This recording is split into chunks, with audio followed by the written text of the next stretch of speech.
परमेश्वर के नाम की स्तुति हो। मैं परमेश्वर का धन्यवाद करता हूँ। आज इस सवेरे के समय में वचन बांटने के लिए प्रभु ने अवसर मुझे दिया। साथ ही साथ मैं WCDC का धन्यवाद करता हूँ कि दैनिक वचन कार्यक्रम के द्वारा मैं संदेश बांट सकूँ। आइए हम वचन के एक भाग को देखें। मत्ती रचित सुसमाचार उसका 7वां अध्याय 13 और 14 वचन ऐसा कहता है, सकेत फाटक से प्रवेश करो, क्योंकि चौड़ा है वह फाटक और सरल है वह मार्ग जो विनाश को पहुंचाता है, और बहुत से हैं जो उससे प्रवेश करते हैं। क्योंकि सकेत है वह फाटक और कठिन है वह मार्ग जो जीवन को पहुंचाता है, और थोड़े हैं जो उसे पाते हैं। ये वचन यीशु मसीह के द्वारा उनके चेलों को और उसके साथ में जितने लोग थे वहाँ पर ये वचन प्रभु यीशु ने सुनाया। ये वचन का भाग वहाँ पर आता है जब यीशु मसीह ने मत्ती 5, 6 और 7 में पहाड़ पर से प्रवचन दिया। और इस प्रवचन के अंदर यीशु मसीह ने परमेश्वर के राज्य के अंदर क्या क्या संविधान है, क्या क्या बातें हैं, क्या क्या आज्ञाएं दी गई है, उन मार्गों के बारे में हमें परिचय दिया है। और अपने इस प्रचार के अंतिम भाग में 7वें अध्याय के इस 13वें और 14वें वचन के अंदर यीशु मसीह अपने श्रोताओं को 2 मार्ग बताते हैं। एक है सकेत द्वार और सकरा मार्ग जो कि कठिन है और जीवन को पहुंचाता है, और दूसरा मार्ग है जो चौड़ा है और इसका मार्ग भी काफ़ी चौड़ा है, द्वार भी चौड़ा है और वो विनाश की ओर जाता है। और इन 2 रास्तों के ऊपर जाने वाले लोगों की जो गिनती है, सकेत द्वार सकेत मार्ग पर थोड़े ही लोग हैं जो जीवन की ओर जा रहे हैं, और चौड़े मार्ग और चौड़े द्वार में से, उस फाटक में से जो है, बहुत से लोग जा रहे हैं जो विनाश की ओर जा रहे हैं।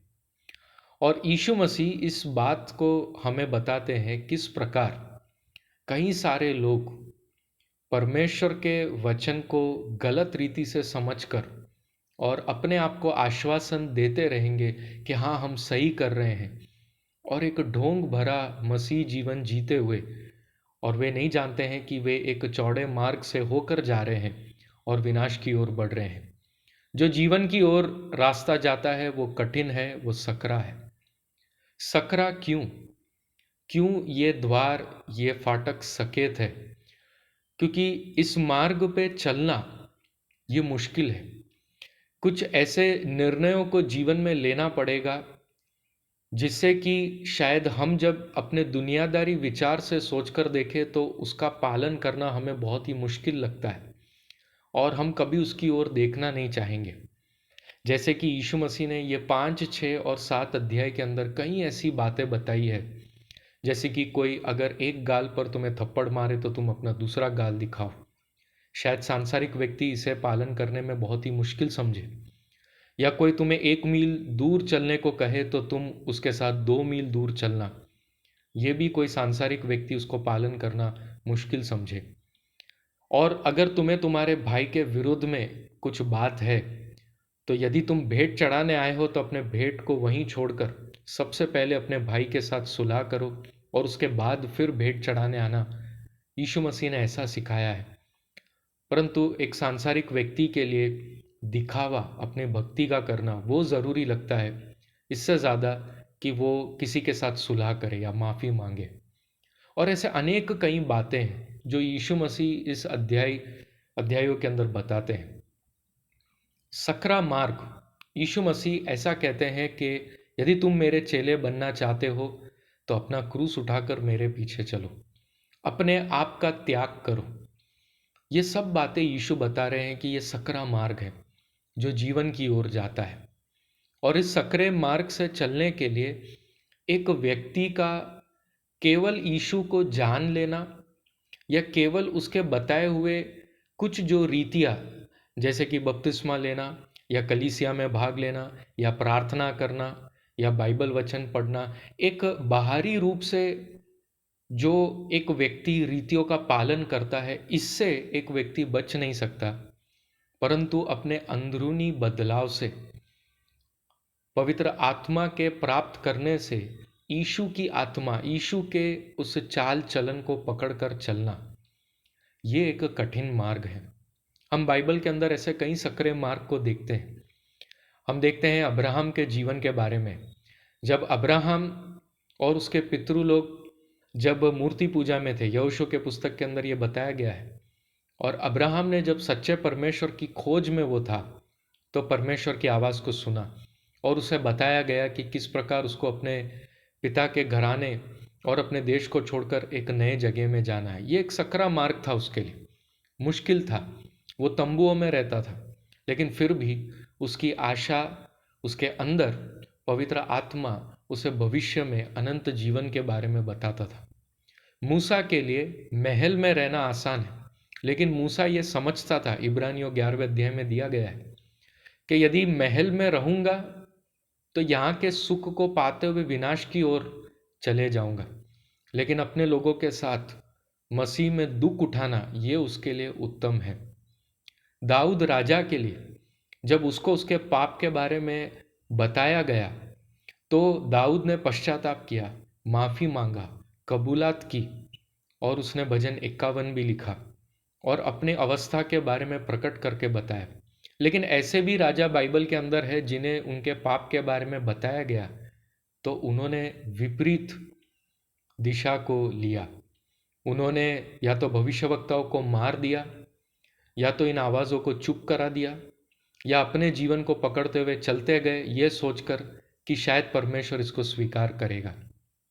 कई लोग हैं जो चौड़ा मार्ग ले रहे हैं, जिन्हें मतलब अपने अंदर के बदलाव के बारे में वो कुछ नहीं चाहते हैं, परंतु बाहरी रूप से कुछ वायदे, कुछ भविष्यवाणियाँ, कुछ आशीषें, ये सब सुनना पसंद है, ये सब प्राप्त करना पसंद है, परंतु अंदरूनी बदलाव, अपने स्वभाव में बदलाव पवित्र आत्मा के मदद से वचन में पहचानते हुए वो नहीं करना चाहते, और इसीलिए वो चौड़े मार्ग से जा रहे हैं। है क्रिस्ती, हो सकता है अन्य भाषा भी बोलते हो सकता है बपतिस्मा भी लिया हो सकता है रेगुलर कलीसिया में भी जाते हो, परंतु अंदरूनी बदलाव न होने के वजह से चौड़े मार्ग और चौड़े फाटक से जा रहे हैं।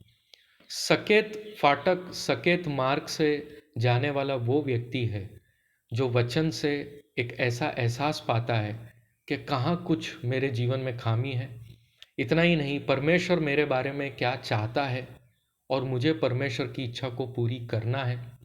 इतना ही नहीं, परमेश्वर के बारे में पहले क्या विचार धारणाएं थी, उन्हें वो अपने मन से जो गलत विचार धारणाएं थी उन्हें निकालना शुरू करता है, और परमेश्वर के बारे में सही चित्र, सही पहचान वो अपने हृदय में बनाता जाता है। जब जब वचनों को पढ़ता है, उसे अपने मनुष्यत्व के अंदर की खामियां और ईश्वर के और उसके चरित्र और उसकी इच्छाओं के बारे में पहचान होना, ये सही अंदरूनी बदलाव उसके अंदर आता है, और ये एक सक्रिय मार्ग से लेकर जाता है, सकेत फाटक से लेके जाता है। ये आसान नहीं है, ये कठिन है। कई बातों को छोड़ना कठिन है, कई यीशु के बताए हुए मार्ग को स्वीकार करना कठिन है। पहला एक जीवन था सांसारिक रीति से जीने का, लेकिन एक सकेत मार्ग पर चलने वाला व्यक्ति सच में पवित्र आत्मा के द्वारा उन बातों को सुनकर और अपने अंदर बदलाव लाना चाहता है। पौलुस भी, वो भी इस प्रकार कहता है कि कहीं ऐसा ना हो कि मैं प्रचार करते करते मैं इस मार्ग से बाहर हो जाऊं या अपने चुनाव में से बाहर हो जाऊं, और इसीलिए मैं अपने आप को मारता और कूटता कि मैं इस मार्ग में, इस रास्ते में प्रभु यीशु के पीछे चलते हुए बने रहूं, बढ़ता जाऊं। हालेलुया। आज सवेरे के समय में जब आप वचन को पढ़ेंगे आपको सकरा मार्ग दिखेगा, पर क्या आप उसे चुनेंगे? क्या उसके द्वारा आप अंदरूनी बदलाव लाना चाहते हैं? ये है जो आपको सही मार्ग की ओर लेकर जा रहा है। पश्चाताप करना, परमेश्वर के बारे में सही पहचान रखना और अंदरूनी बदलाव, इस संसार से बाहर निकलते रहना, सांसारिक बातों से बाहर निकलकर स्वर्ग के मार्ग की ओर बढ़ना। विश्वास करता हूं इस वचन के द्वारा आपको एक सही मार्गदर्शन आगे के लिए प्राप्त हो रहा है। आइए हम प्रार्थना करें।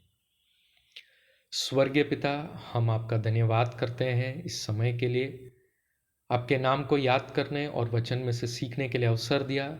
हमारे सारे श्रोताओं के लिए प्रार्थना कर रहे हैं जो इस समय निर्णय ले रहे हैं, उनके जीवन में सकेत मार्ग से, सकेत द्वार से होकर जाने के लिए उन्हें आप अगुवाई दे, मार्गदर्शन दे। जिनका जन्मदिन है, जिनका विवाह का सालगिरह है, उन्हें आशीषित करे। और हमारे देश के लिए हम प्रार्थना करते हैं, अनुग्रहित करे, आपके बारे में जान सके और लोग मन फिराव कर कर आपके मार्ग पर चल सके। ये प्रार्थना सुनने के लिए धन्यवाद, हमारे प्रभु यीशु के नाम से, आमीन। प्रभु आप सबको आशीषित करे। जय मसीह की।